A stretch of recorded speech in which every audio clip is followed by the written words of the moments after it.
Thank you so much for that introduction. Just thrilled to be invited to talk at this conference. I'm learning a lot about your work here. It's very exciting. This is my second time in Seoul, actually. It's a wonderful city with some great food. We already have some good food in Seoul. So I'm really excited to be here. As you know, I do research on happiness.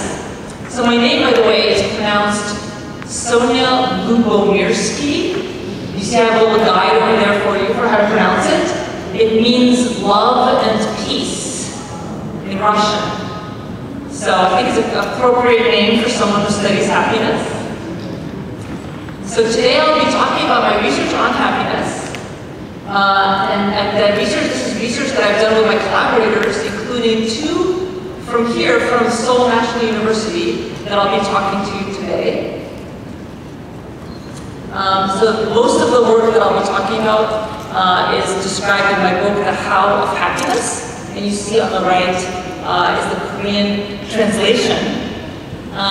So I'm a scientist who does research on happiness, why people are happy, and how people can become happier.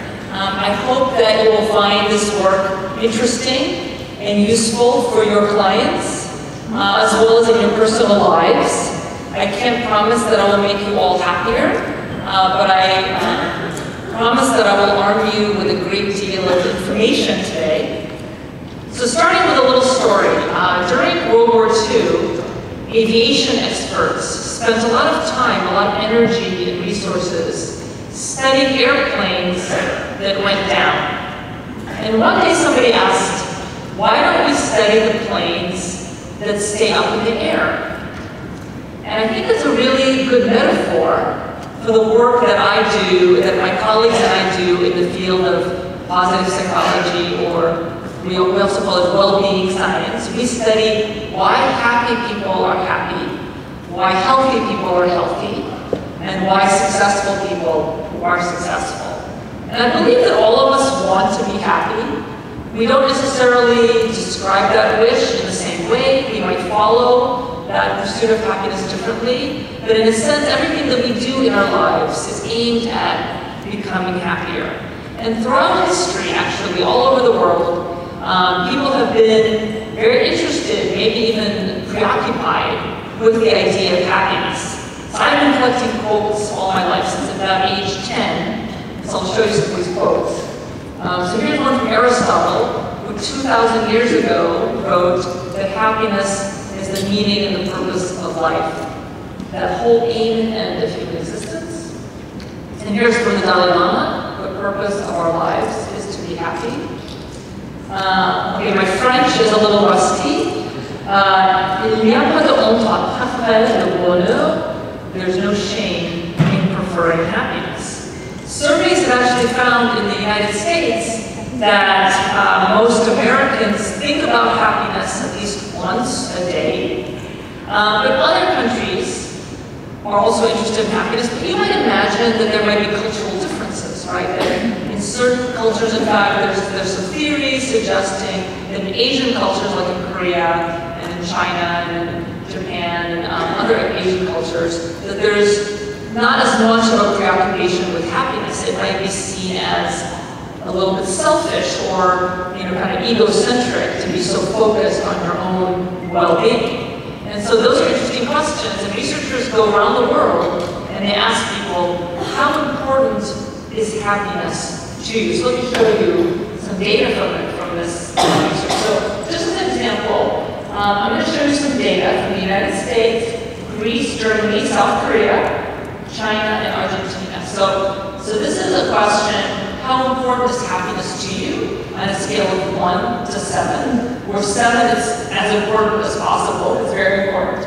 So you see in America, people rate happiness as very important, somewhere between like 6.5, it's between 6 and 7. Now here's what the other countries say. So you see all over the world, in all of these countries, people rate happiness as very important. You'll see actually that South Korea is about the same as the US and Argentina and Greece. People in Germany and China actually rate happiness as a little bit less important, about a 6. but it's still very, very important because it's significantly less than the other countries. So these data show that all over the world, people say that it's important to be happy. And even in countries like, I was born in Russia. I came to the US when I was 10 years old. And in Russia, people talk about how it's important to suffer. That suffering is important because it builds character and it helps you gain salvation in the next life. But even in Russia, when you ask parents, what do you want most for your children? They'll say, I want my children to be happy. So, it depends how you ask the question. And so, anyways, happiness is an important goal, but is it a worthwhile goal? I mean, are happy people just kind of selfish and self-centered, or does happiness bring good things to you? And so, to answer this question, two of my colleagues and I wrote a paper, and we did what's called a meta-analysis. So a meta-analysis is basically an analysis of many, many studies. In this paper, we looked at 225 studies on happiness to see what we find. And so we found, for example, that happy people are more productive at work, and they're more creative. Happy people make more money and have better jobs. Now, of course, the causal direction goes both ways, right? So having money makes people happy. But if you're happy, you're more likely to make more money. Happy people are also better leaders and negotiators, and they're more likely to get married and less likely to get a divorce. They have better relationships. So, for example, in one of my favorite studies, it showed that women who were happier at age 21 were more likely to get married at age 27 and had more fulfilling, better marriages at age 52, which is amazing. So many of these are longitudinal studies. They look at people over time. Happy people also have more friends, more social support, and they're healthier. Happy people have stronger immune systems. They're physically healthier. They even live longer. And contrary to sort of this idea that if you're happy, you're selfish and you're self-focused, it's actually happier people are more focused on others. It's actually when you're sad or depressed that you're focused on yourself, and that's evolutionarily adaptive to kind of when you're sad, you focus inward to try to determine what the problem is, why am I sad? But when you're happy, it essentially you have the luxury to think about other people, not just about yourself. And so happy people are actually more generous, more philanthropic than unhappy people. And happy people are also more resilient. They bounce back after adversity or stress. So let me pause here for a second to talk about how we define happiness. And researchers define happiness in a particular way. Basically, that happiness has two components. And the first component of happiness is the experience of positive emotions. So people who are happy are more likely to experience frequent positive emotions like joy, pride, curiosity, tranquility, affection, interest. Of course, they don't experience positive emotions all the time, but they experience them frequently. But that's not enough. So the second component of happiness is the sense that my life is good, that I'm satisfied with my life, and that I'm progressing towards my goals in sort of a satisfactory way. So two components, an emotional component, I feel good much of the time, and also what's called a cognitive, kind of a thinking component, that I judge my life to be a good life. Happiness is very subjective. No one else really knows how happy you are. So I can ask your husband or your friend, how happy are you? And they probably would have a good idea, but they might get it wrong, right? Some people act cheerful outside, on the outside, right? But they're kind of unhappy inside. So it's a very subjective thing. And so we ask people, in our studies, we ask people, how happy are you? Relative to other people, how happy are you? Are you satisfied with your life? How often do you experience joy? How often do you experience a sense of calm or peace, etc.? So we ask people their subjective judgments to measure their happiness. And so I'm going to just talk a little bit, spend a little more time, a few minutes, talking about some of these particular studies because they're so interesting and important. So I'm going to spend some time talking about happiness at work and happiness in health. So when you think about health, physical health is obviously very important. There are many longitudinal studies in this area. Okay, so longitudinal studies, what they do is they measure people's happiness at time 1, and then they wait, and then they measure people's health. So for example, if I were going to do a project, a research study, with everyone sitting in this audience, I would give you all a questionnaire and ask you how happy are you right now this year. And maybe in 3 years, or in 10 years, or in 30 years, I find you again. And then I ask you, are you healthy? Are you still alive? Obviously, have you had a heart attack, a stroke? Do you have diabetes? How often do you get a cold or a flu? Do you have any pain? And so the idea is we use happiness at time 1 to predict health at time 2. So there are a lot of studies in this area. And what the studies find is that people who are happy at one point in time, if you're happy today, you're going to have a lower incidence of stroke 6 years later, and you have a lower incidence of coronary heart disease or ischemic heart disease 10 to 15 years later. So happier people have less heart disease many years later. If you have heart disease, you're more likely to survive it up to 11 years later. If you have lung cancer, which is of course a much more deadly illness, you're more likely to survive it 3 years later if you're happier. You're less likely to be receiving sort of disability pension if you're happy. And this is an interesting one. Happier people are less likely to die in a car accident up to 8 years later. So maybe they have less road rage. Do you have road rage here? Yeah, everywhere. And I had some experience of the famous traffic in Seoul yesterday, where it took us a long time to get from the airport. So maybe happier people are less anxious, maybe they pay attention when they're driving, maybe they're more likely to wear a seatbelt, etc. So happier people are less likely to die in a car accident. And happier people are less likely to die of all causes. So they're healthier, they live longer. Here's another way to do this study. This is one of my favorite studies, where they looked at cold viruses. So that picture over there is a picture of the rhinovirus, which is the cold virus.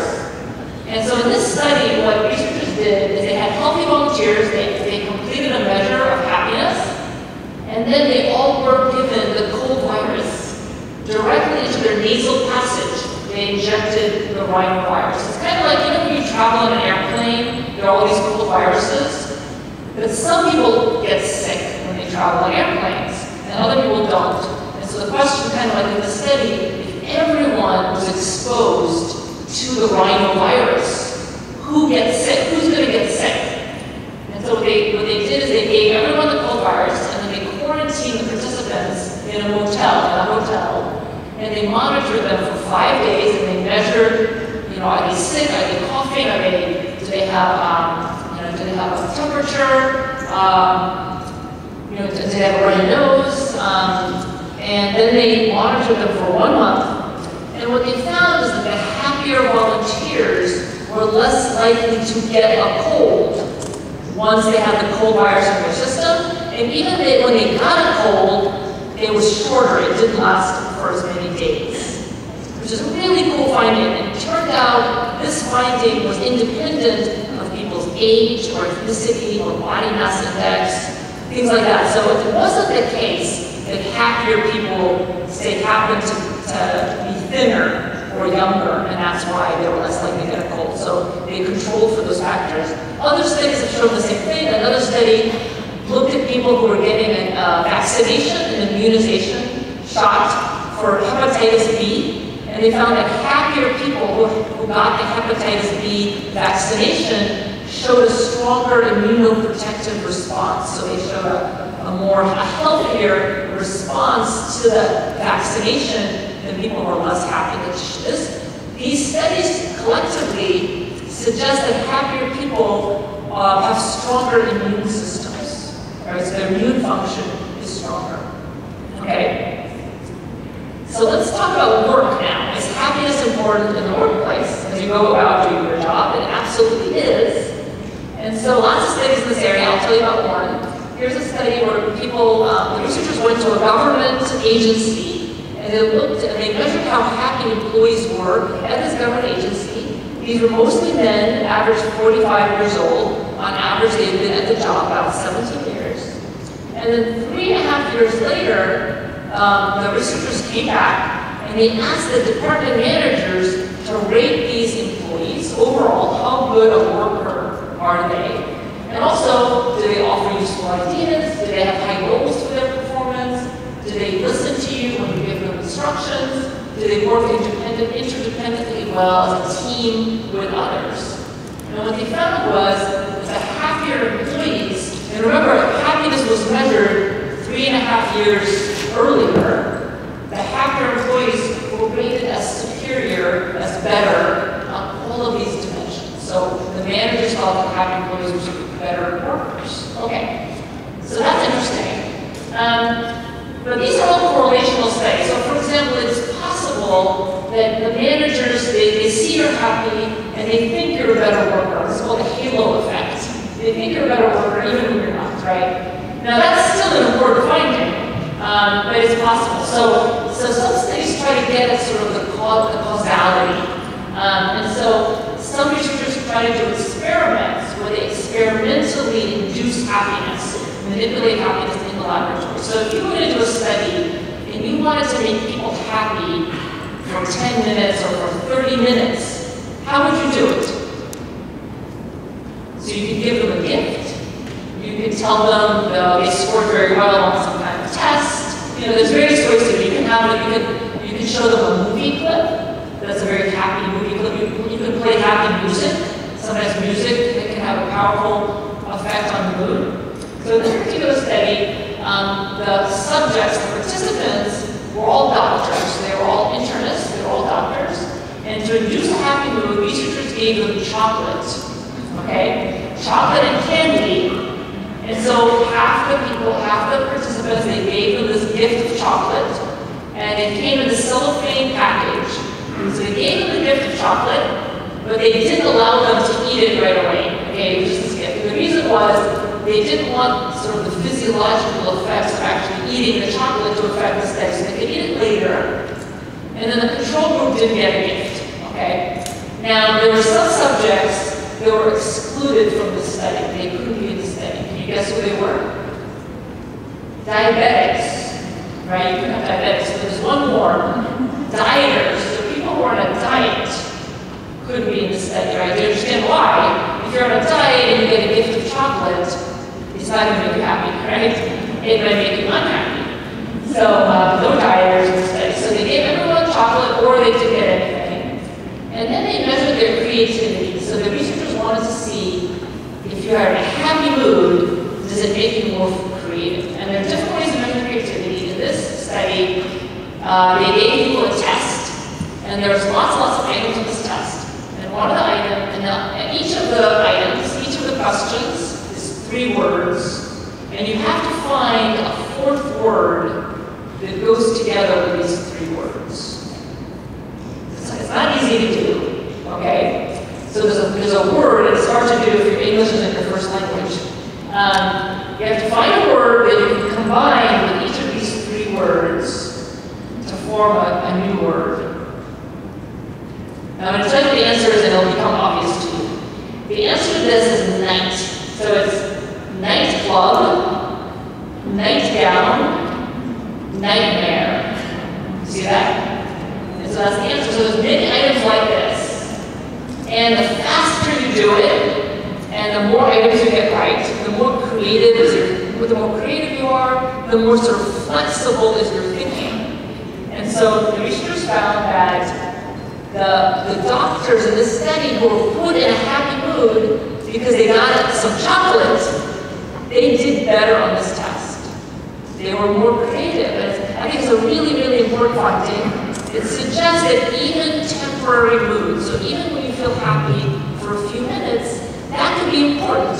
Because you might feel happy for 10 minutes and you get a good idea at work, and then that makes you even happier. And other research shows that when your positive moods or positive emotions, even when they're transient, even when they're short-lived, can have durable and long-lasting and important consequences. So you're happy for a minute, you might smile, and someone might approach you, you might make a new friend, or you might go home and do something nice for your family, and then they might have a better relationship with you, which makes you even happier. And then you go back to work, and then you're even happier at work. So this is what researchers call an upward spiral, right? So things, you know what a downward spiral is, right? When things go down and down. This is the opposite. It's called an upward spiral. It can be triggered by feeling happy, even when it's because you get a gift of chocolate.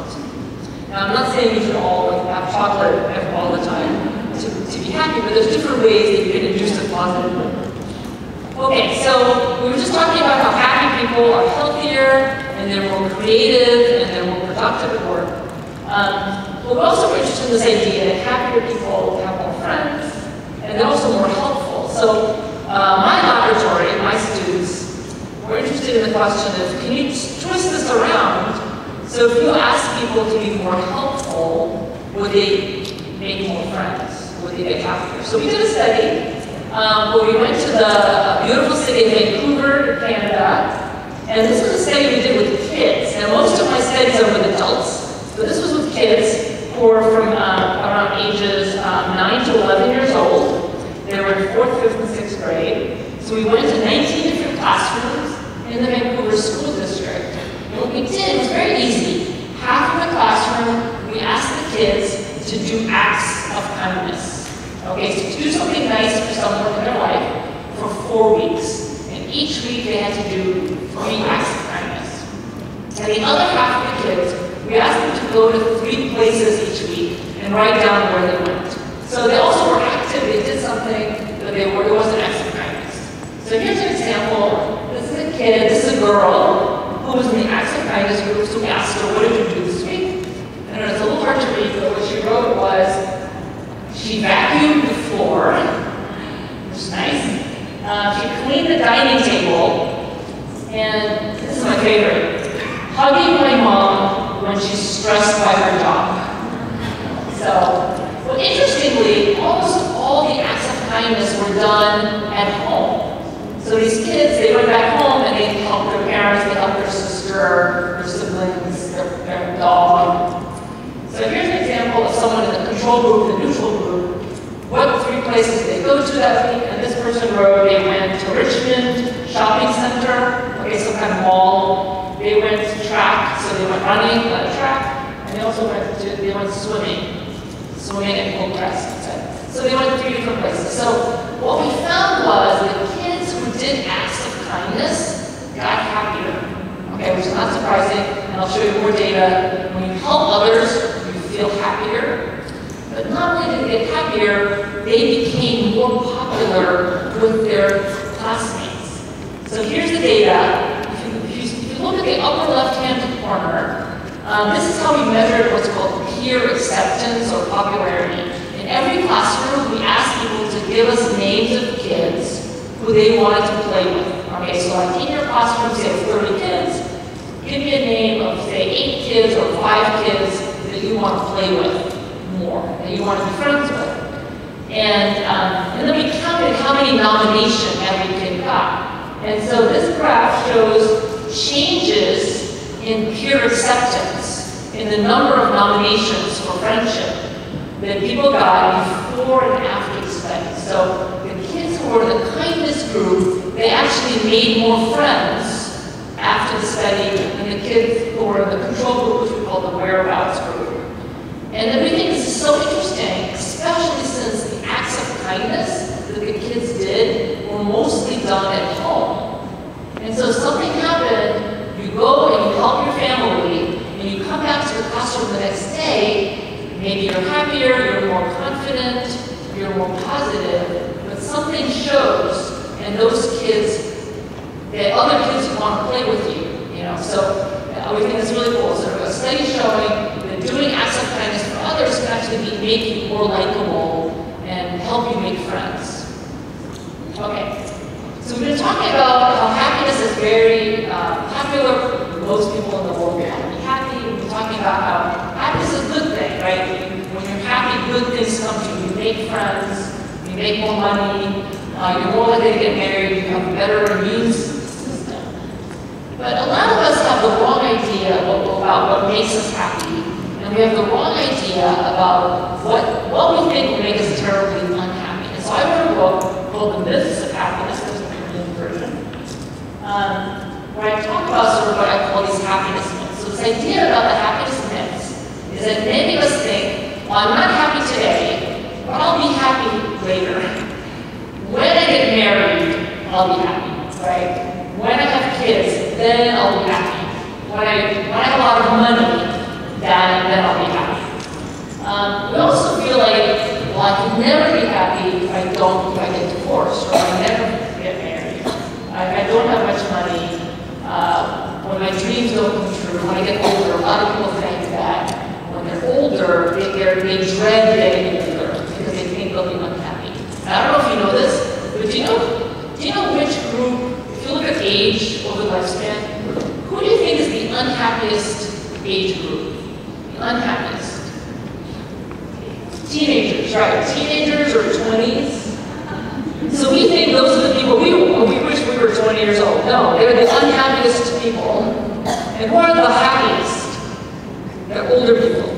So over 60, 65, the peak is around 65, 67. And then unfortunately, then it kind of goes down after that. So older people are actually happier, but we think, oh, I don't want to be old, I'm going to be unhappy when I'm old. Actually, it's the other way around. People get happier as they get older. So these are all happiness myths. So let me start with one, and that's about divorce. And divorce is very difficult, and it makes people very unhappy.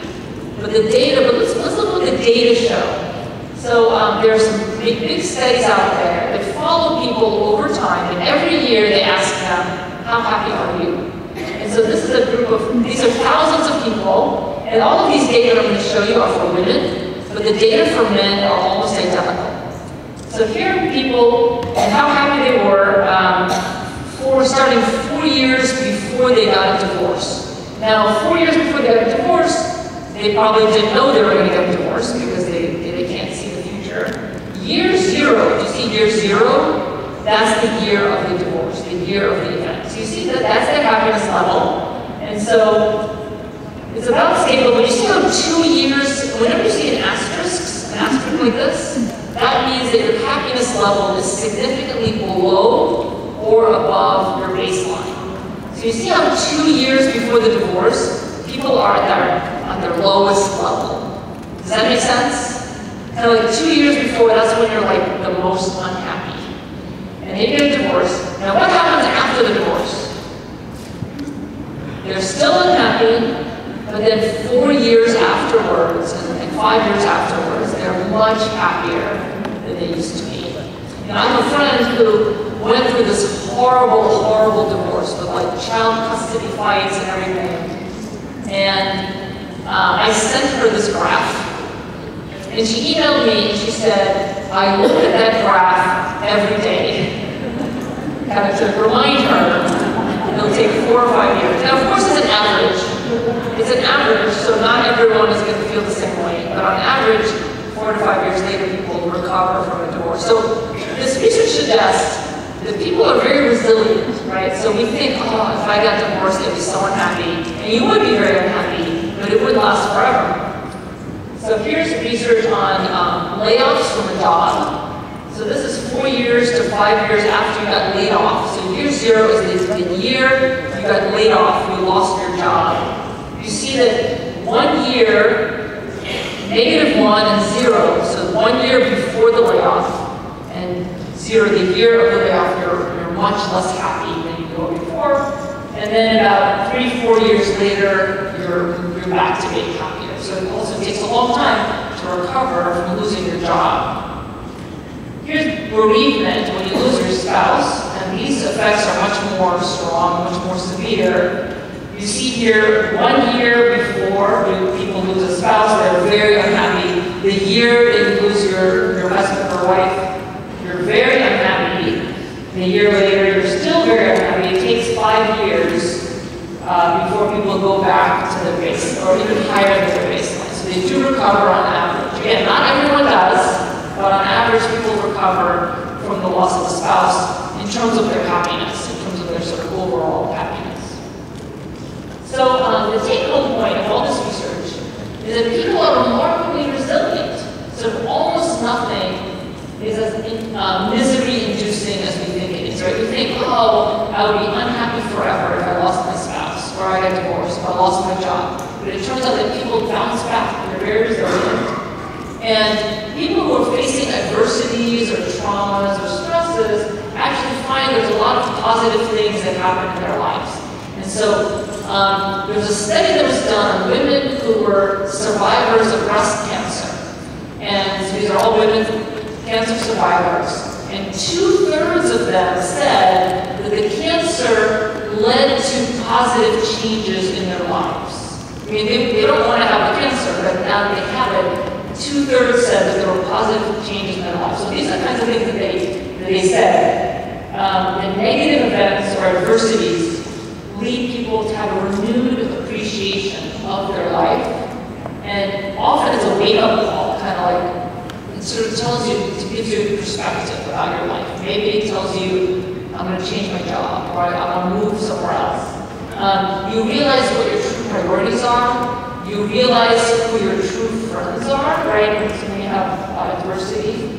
And also, it makes people recognize that they have strengths that they maybe didn't even know they had. And so maybe it's courage, or humility, or just the ability to get through the day and make it work and take care of your kids, even after you've been through a traumatic experience. So people, on average, people are very resilient and are able to bounce back from adversities. So this is kind of like what I'm going through, like the different happiness myths that we think we would never be happy again if we got a divorce or lost our spouse or lost our job, and that's not true. So now I'm going to talk about the happiness side of the myth. So there's sort of a dark side to this resilience. So this ability to get used to almost everything that happens to us has sort of this dark side. So there's something called hedonic adaptation, which means that we get used to almost anything that happens to us. But that's a good thing when it's a negative problem, it's a problem. But when it's a positive thing, we get used to positive things as well. This is called hedonic adaptation. So you move into a nicer house, right? At first it's really nice to have this nicer house or apartment, and then you get used to it, right? And then you want an even nicer house. Well, one example from my own life is I had LASIK surgery, because I couldn't see very well. Anyone here ever had LASIK? Yeah? And it's miraculous, right? Like one day you can't see anything, and then it's like a 30-second procedure, and then you open your eyes and you have 20/20 vision. And so I hated having glasses, I hated contact lenses. And so when I had the LASIK, I was so happy. But how long do you think it took me to completely get used to my new perfect vision and to take it for granted? I think about 2 weeks. So after 2 weeks, I already was taking it for granted. So this happens almost all the time.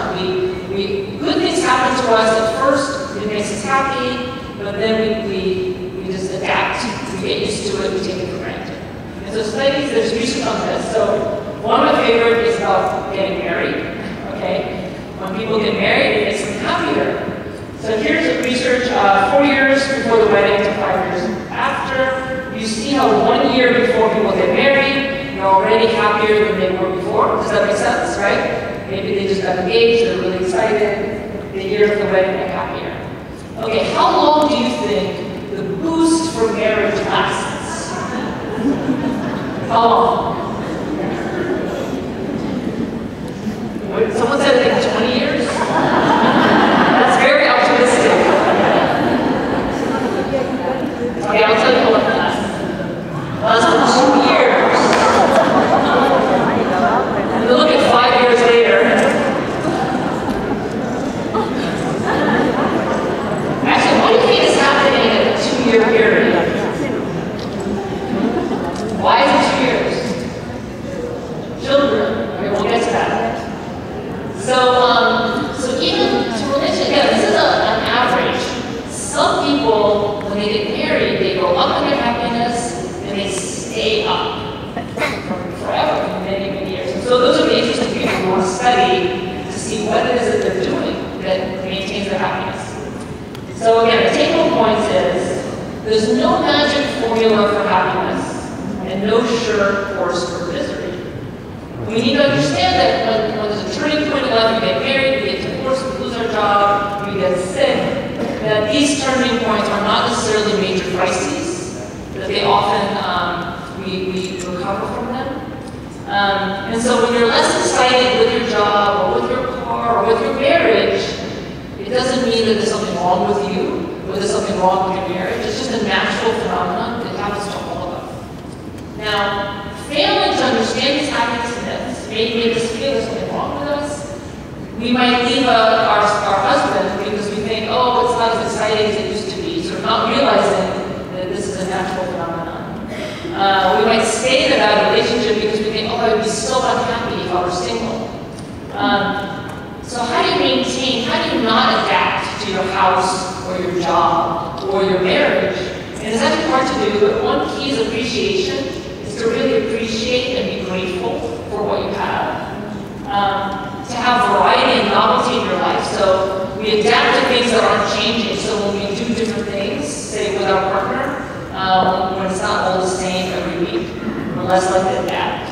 And to have some surprise in our lives. Surprise in our job. There's certain jobs where there's a lot of variety and there's surprises, right? Those are the exciting jobs. There's some jobs where you do the same thing every day. Those are the jobs that are not as exciting. So I'm going to sort of end this part of the talk by telling you about what happens when you have children. Now I should add that I have 4 children myself. And the youngest is age 3.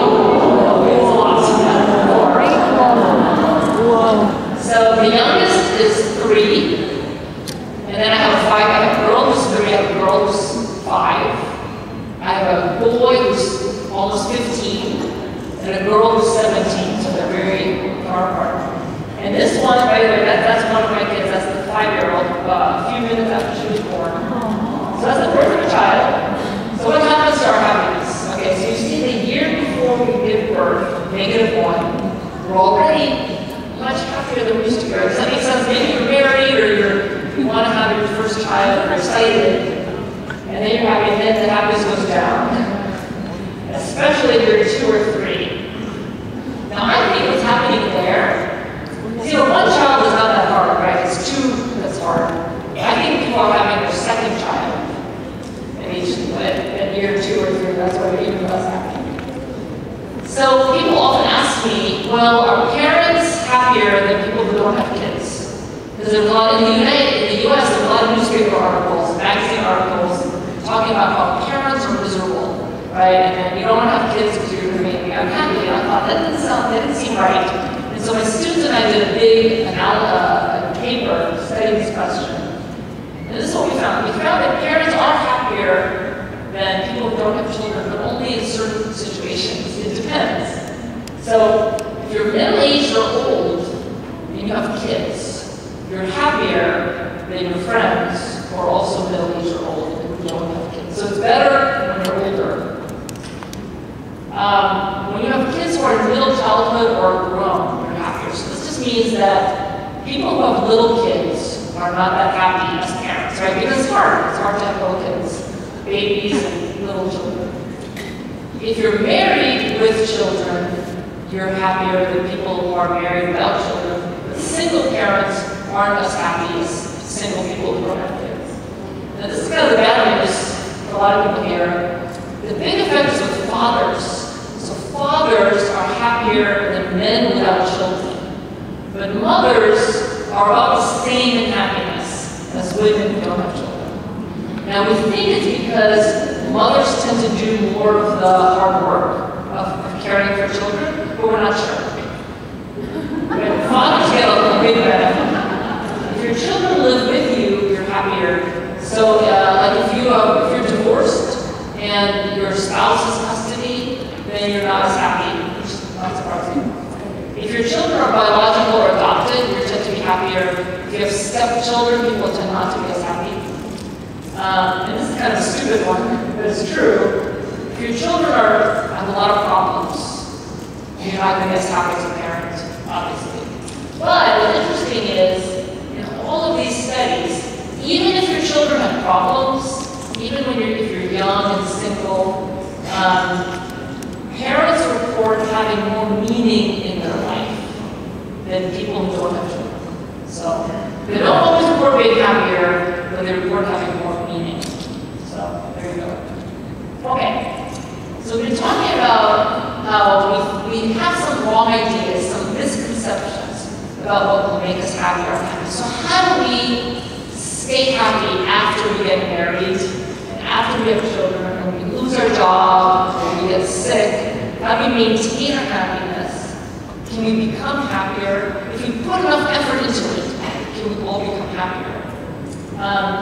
So there's a lot of books in bookstores or Amazon or whatever, where you buy books online about happiness. And I'm going to give you some examples. So here's one title. These are all bestsellers. Happiness is free, and it's easier than you think. Now, interestingly, that's like the opposite of what I find in my work, that happiness is harder than you think. But you can't sell a book that's called like happiness is harder than you think, right? People want to think it's easy. You can be happy no matter what, happy for no reason. My favorite is you can be the wife of a happy husband. I'm joking about that, but so there's a lot of literature out there about how to be happy, but is there any research support for people really become happier? And so actually there's 3 reasons that scientists have been pessimistic about whether people can actually become happier. And one reason, and that's my 5-year-old, is that there's research that suggests that we're all born. Yes, sorry. I recommend one book called Choice You. Okay, thank you. Thank you very much. So research suggests that there's a genetic component to happiness. When you look around us, some people are just naturally happier than others. They don't have to try very hard, and some people are not as happy. And when we have children, those of you who have more than one child, we know that you think we raise them the same, and some of your kids are just naturally happier than others. So I have, as I said, I have 4 children, but some of them are not as happy as others, right? Some of them are just happier than others. So if it's true that there's a genetic component to happiness, maybe that limits sort of how happy we can become. Another source of pessimism is that happiness is part of our personality. It's a trait. And so we know that personality doesn't change very much over time. And so if happiness is part of our personality, and personality is very stable across the life course, then maybe it's hard for us to change our happiness. And finally, we've already been talking about hedonic adaptation, this idea that we adapt to almost everything in our lives that's positive. So if we adapt to almost every good thing that ever happens to us, then how can we become happier, right? That's sort of the question. So I wouldn't be here today talking to you if I didn't think that there were reasons to be optimistic, right?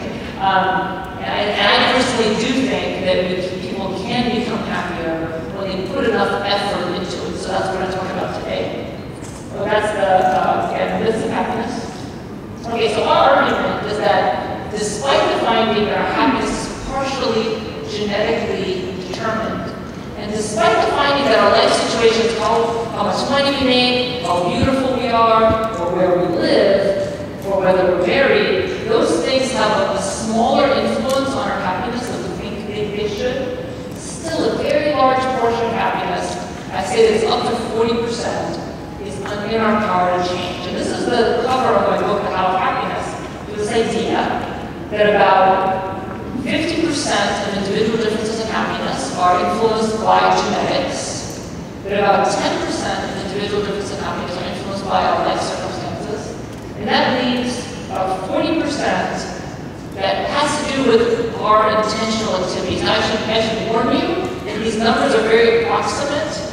They're just guesses, basically, and that these 3 factors all influence each other, and it depends on what kind of life you have.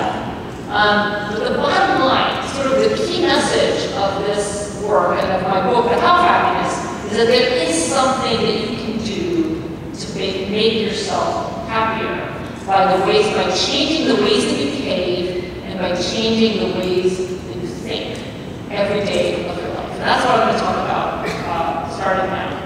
And so there are many things you can do, actively, deliberately, consciously do to make yourself happier.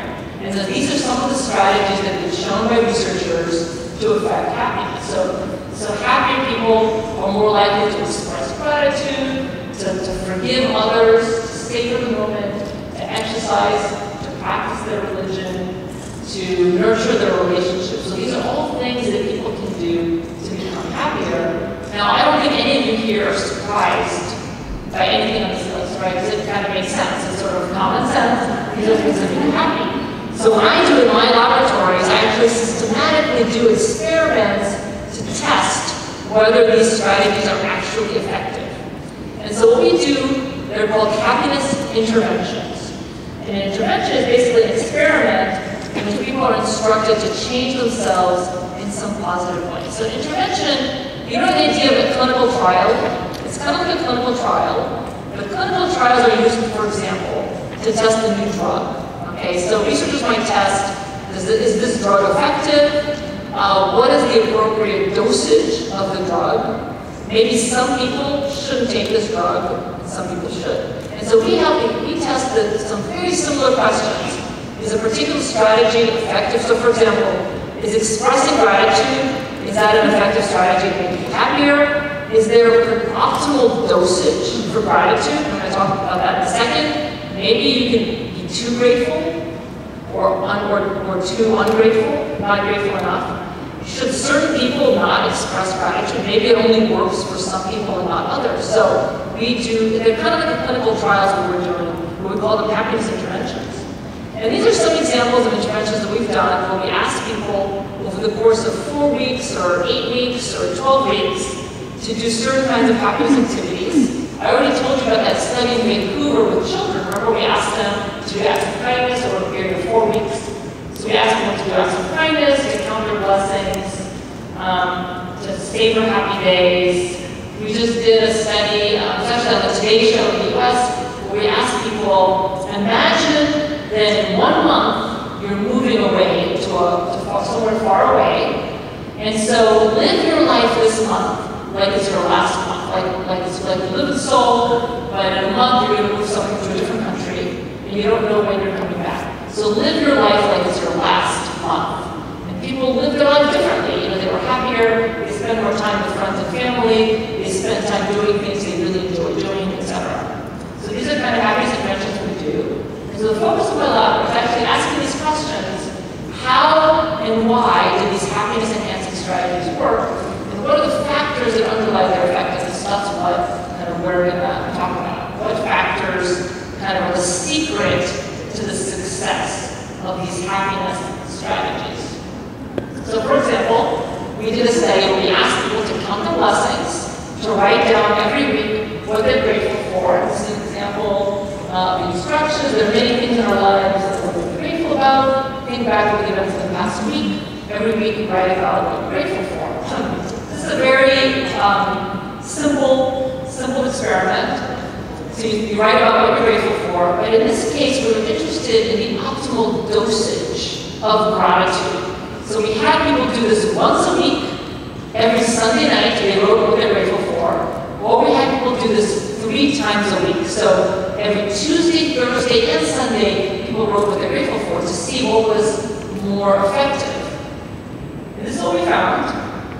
If you look at changes in gratitude, this is a graph that shows how much did people increase in their gratitude from before the study started to after the study, and this is a 6-week study. And so you see the control group didn't change in gratitude, and people who counted their blessings once a week, you see that they became more grateful, but people who counted their blessings 3 times a week, no change.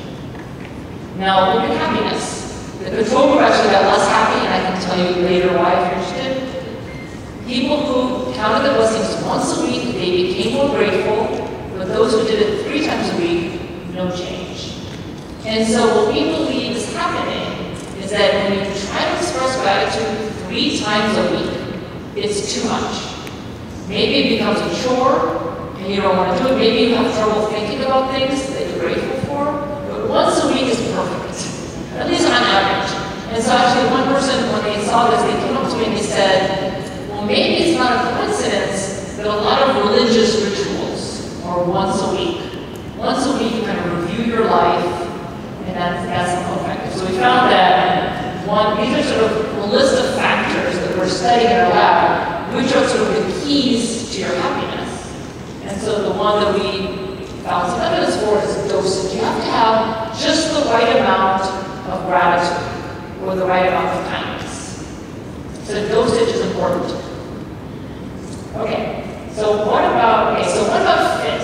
So some people, like, I actually don't really like counting my blessings. I find it kind of hokey and trite. And some people love it, and they do it often, they do it every day. And so I think what's important is what's called fit, which is finding the right strategy for you, for your clients. And so it can be fit with your personality, with your strengths, your culture, or with the source of your happiness. So we each have certain strategies that you might feel natural doing, we might feel we identify with, we enjoy doing. Other strategies we just don't feel natural doing. So it's important to find the right fit. So we did a study actually using an iPhone application based on my work called Live Happy. You notice in the old iPhone, Live Happy does not exist anymore because we're working on the next generation application. So you can't get it. But it was 99 cents, it was very popular for a while. So we actually used the users who used our application, we used them for research. So this application had like 8 different strategies that you can use on your phones. And it's really, really cool, actually. You can count your blessing, you can text or call or someone in the contact list to thank them. You can write down what your contacts and friends. My favorite, actually, is the bottom, the left-hand corner, the savoring album.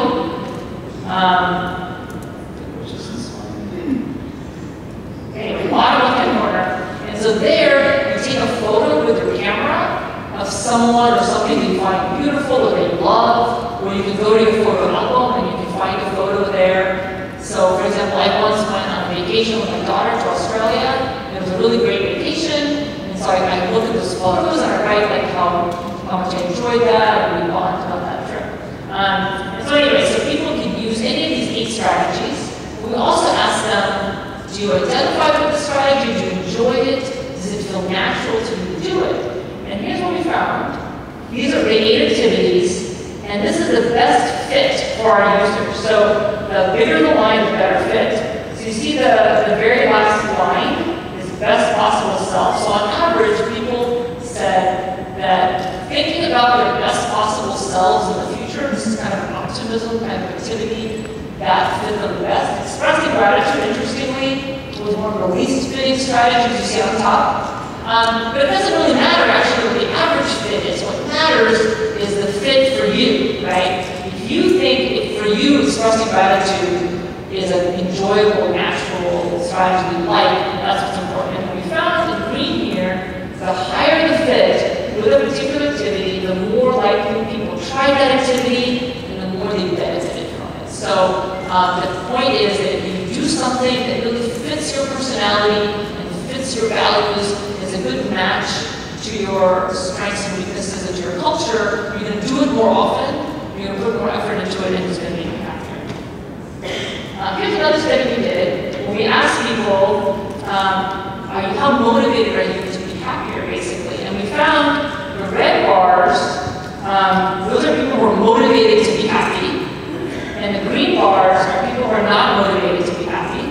And these are people who did an 8-week intervention where they tried to be grateful and they tried to be optimistic, and these are changes in happiness. And you see that if you really want to be happy, you're going to succeed, you're going to be more likely to succeed. So the red bars, if you want to be happy, if you're motivated and committed to becoming a happy person, you're going to increase in your happiness after you try to be optimistic, after you try to be grateful. But if you don't really care, if you're not so motivated, you're not going to become happier.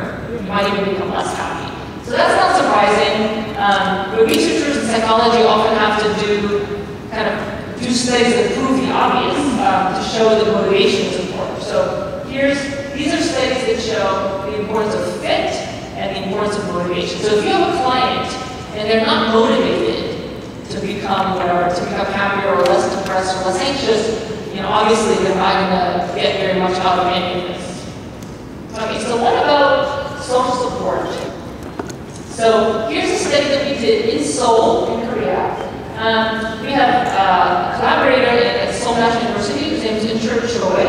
So Dr. Choi and his students, they had participants at Seoul National University, who were all students, and then at UC Riverside is the university where I teach in California, we had students who participated in that study. And so in this study, people did acts of kindness every week for 6 weeks, okay? So half of the students did 5 acts of kindness each week, all in one day, or over the course of 6 weeks. And the other half just did their normal academic work for 6 weeks. That was the control group. So half the students completed their regular academic work. So we did this in the US and we did this in Korea, because we want to see the differences. In this study, we're also interested in the importance of social support. So when you have a friend or your family is supportive of you, they're encouraging you, they kind of hold your hand, you're going to be more successful. So here in this study, half of the students received what's called autonomy support from their classmates. And these classmates sent them text messages to kind of say, hey, encourage them, give them a perspective, kind of remind them you have a lot of choices, the way you can do this activity. And so again, the activity was doing acts of kindness for other people.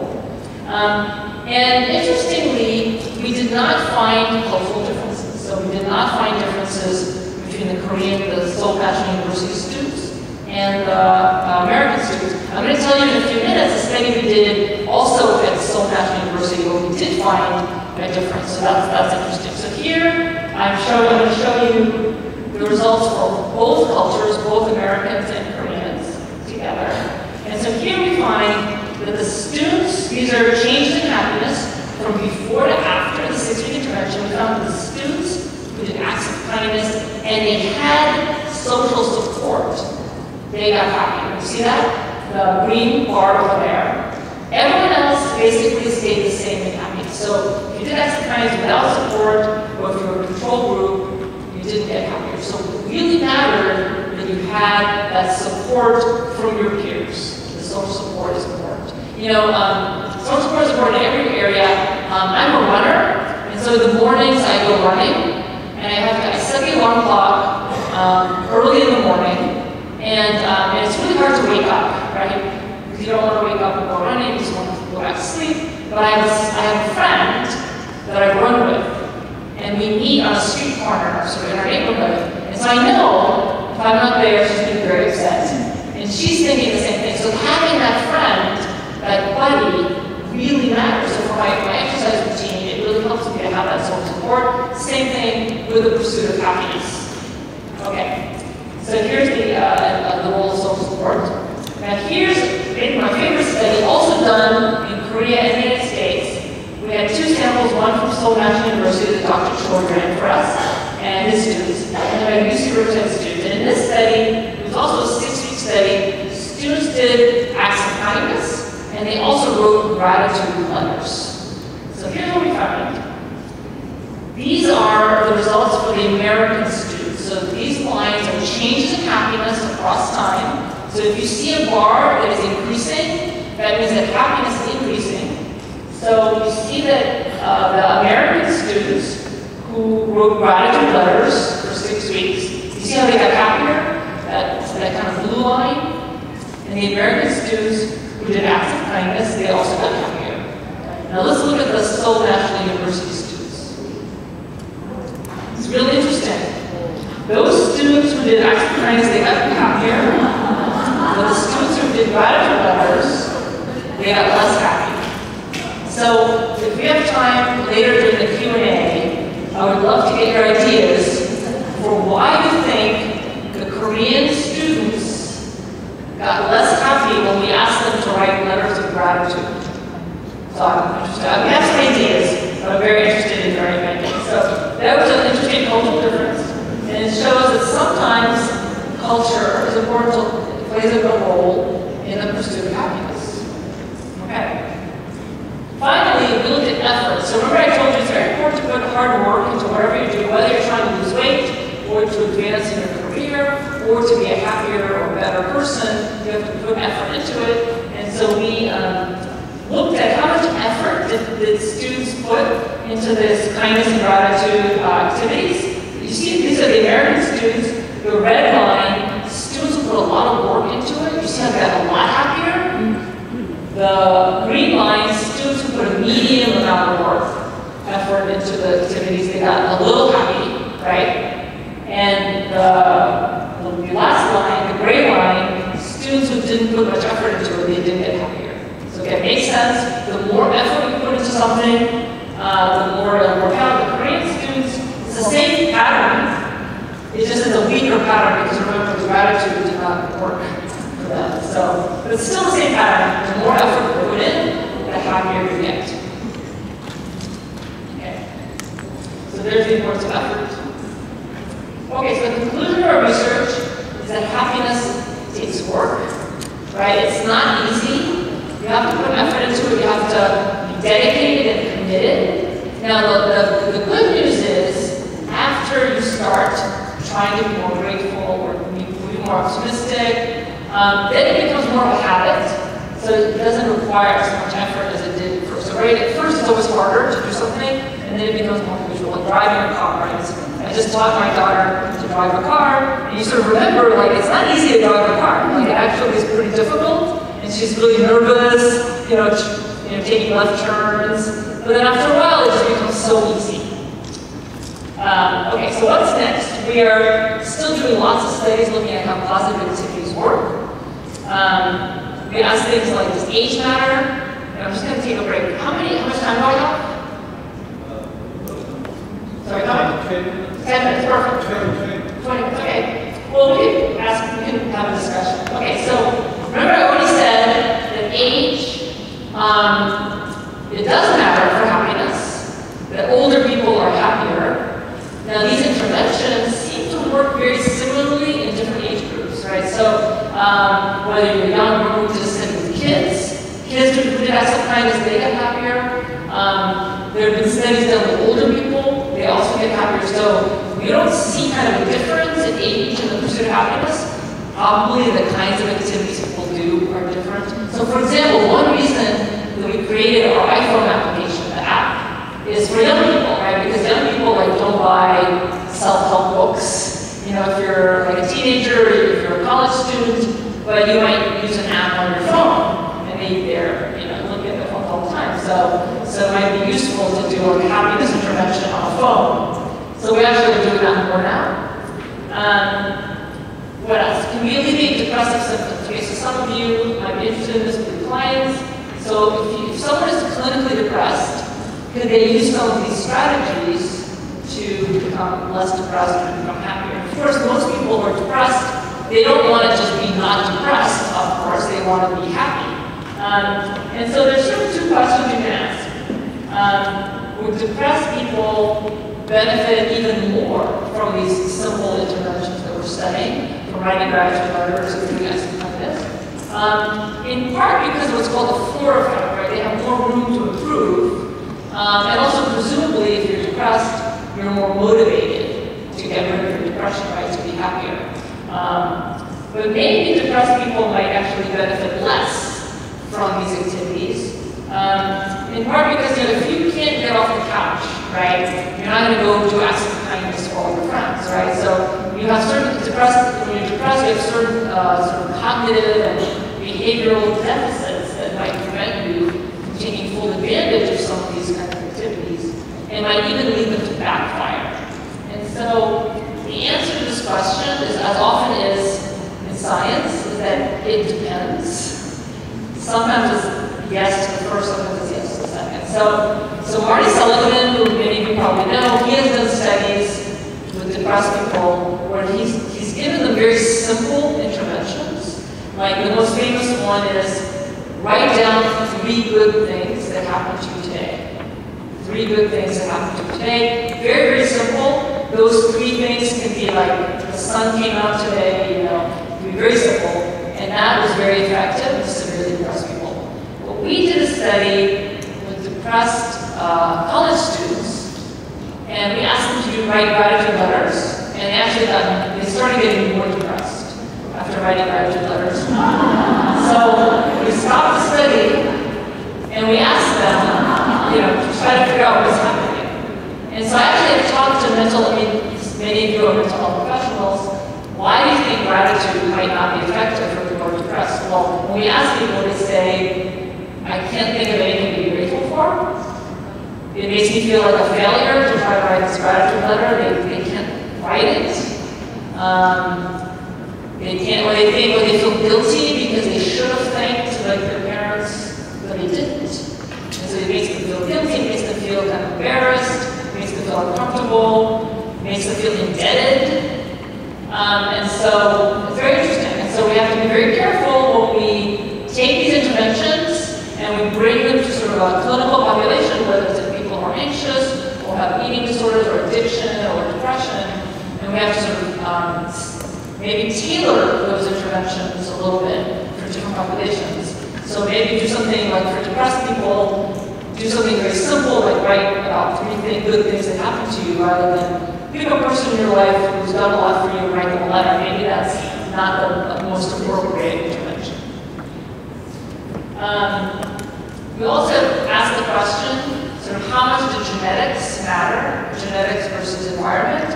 And so we recently finished a study with 800 twins in the United Kingdom. These are all teenagers.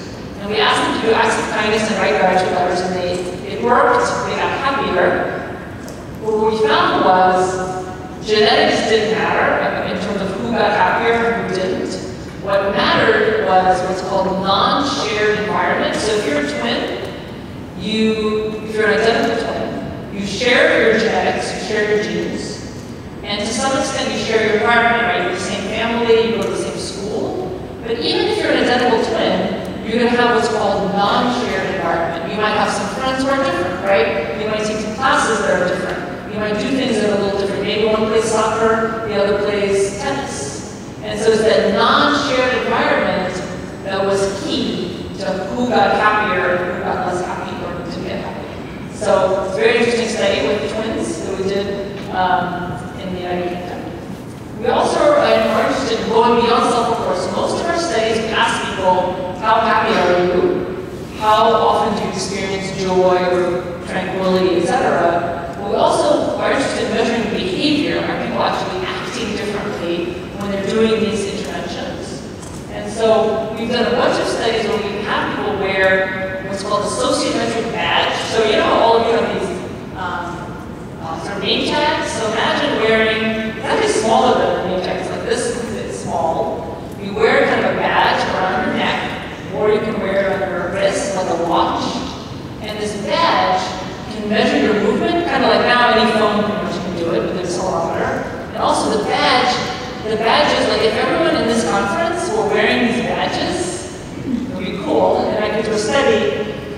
They send infrared signals to each other. So I could see who was talking to who, and who's more social, and who's less social, and how much are you moving. So we've done a bunch of studies with those badges. So, for example, we did a study at the Coca-Cola offices in Madrid where we had people wear these badges, and we asked the question, can generosity propagate across a social network?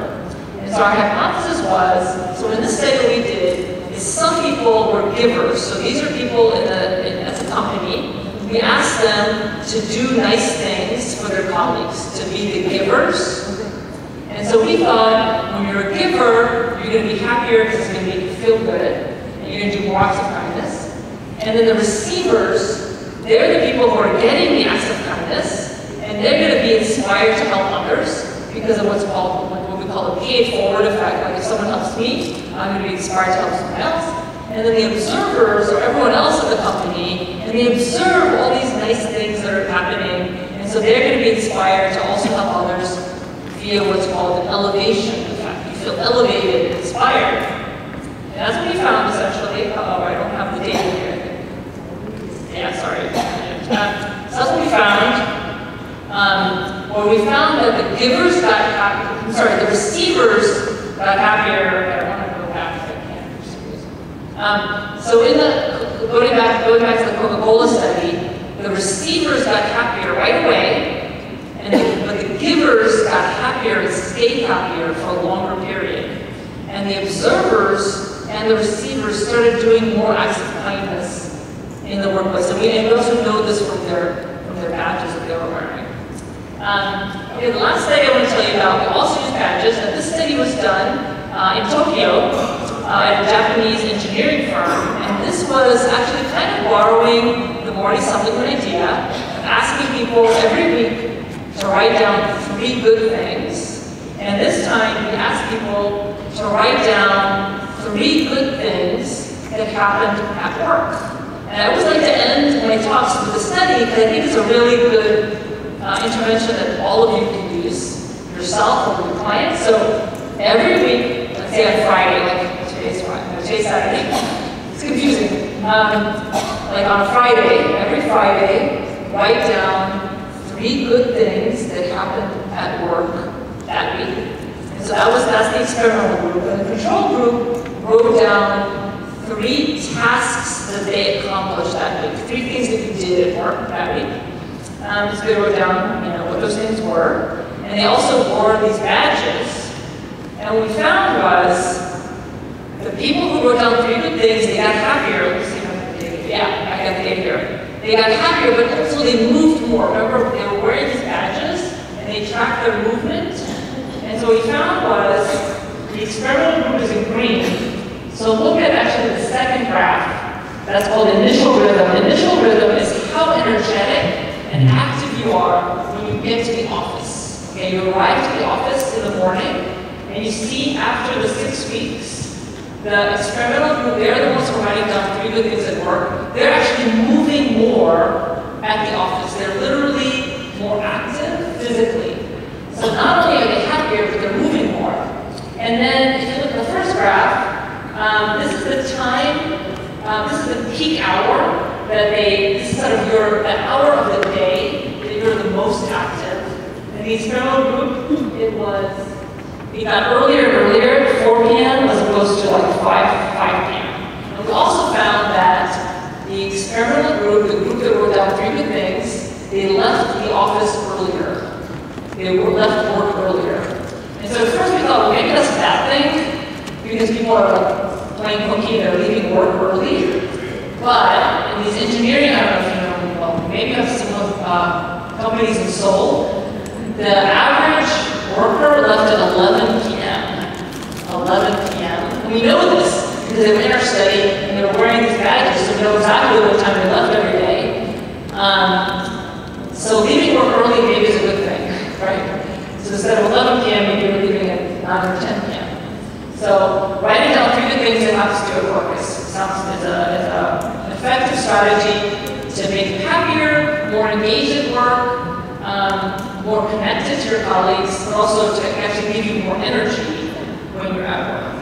Okay, so I want to end by sort of repeating that I think happiness is a good thing, that most people in the world want to be happy, but it's not just about wanting to be happy. Happiness is not a selfish thing. People who are happy accrue or get a lot of good things in their lives. If you're happier, good things come to you. If you're happier, you're going to be more creative, you're going to find more friends, your health is going to be better, you're going to be a better leader and negotiator. But it's not easy to become happier. You can help other people, you can help your friends, your family, or your clients to become happier, but you have to do it one step at a time. You have to put a lot of work and effort and commitment into it. I always like to end with a quote from Aristotle, who 2,000 years ago wrote about happiness, and he wrote something that really encapsulates all the work that I do, which is that happiness depends upon ourselves. And before I leave, I have my email up here in case you have any questions. I'm very easy to reach, and my website. And I also have created a course that's free, and it's not really a course. It's more like you can do it in a few hours. It's like a little workshop where you learn about how to be happy, and I sort of talk and explain. There's lots of sort of exercises, so you're also welcome to do this free online course if you're interested. So thank you very much.